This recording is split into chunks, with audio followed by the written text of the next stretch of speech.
ամեն օր, գրեթե ամեն օր մենք տեսնում ենք եւ նամակներ ենք ստանում, ահազանգներ, պահանջներ, խնդրանքներ կապված խցանումների խնդիրը լուծելու հետ եւ մենք աշխատանքային խումբ ենք ստեղծել, հույս ունեմ, որ այդ աշխատանքային խումբը լուծումներ կառաջարկի, բայց նաեւ հաշվի առնելով դարաշրջանը, ոնց որ թե մենք այդտեղ էլ արհեստական բանականությանը պետքա ավելի ու ավելի մեծ դերակատարում վերապահենք, բայց մյուս կողմից էլ պետքա հասկանանք ոչ մի փողոց, ոչ մի քաղաք անսահմանա, չգիտեմ ոնց են թարգմանում, բեզռազմեր հայերը ոնց է անչափ չի էլի, ինքը մեկա չափ ունի ցանկացած փողոց եւ մենք պետք է հասկանանք, որ այս իրավիճակը ստեղծվում է նրանով, մենք պետք է ավտոմեքենաների ներմուծման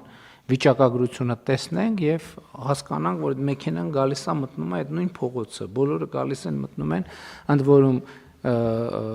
հիմնական ժամերին հիմնական փողոցները պարզ են եւ բայց ամեն դեպքում ստեղ աշխատանք պետք է անենք հիմի հույս կա, որ մի բան կարանք անենք այդտեղ, համեցիկ։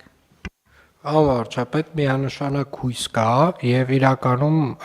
մենք շատ շուտով կոմիտեի նիստով եւ նաեւ կառավարության հաջորդ նիստով հուսանք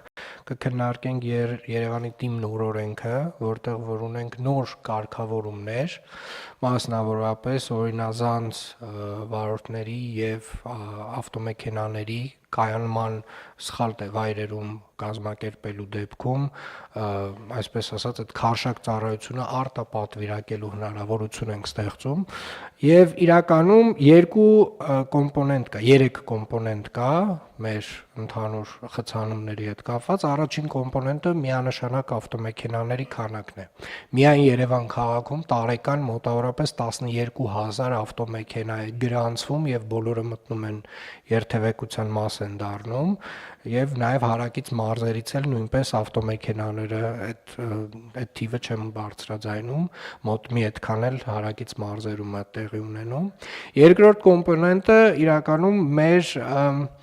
վարելու պրակտիկան է։ Ինչքան էլ որ դա տարօրինակ չէ, այնուամենայնիվ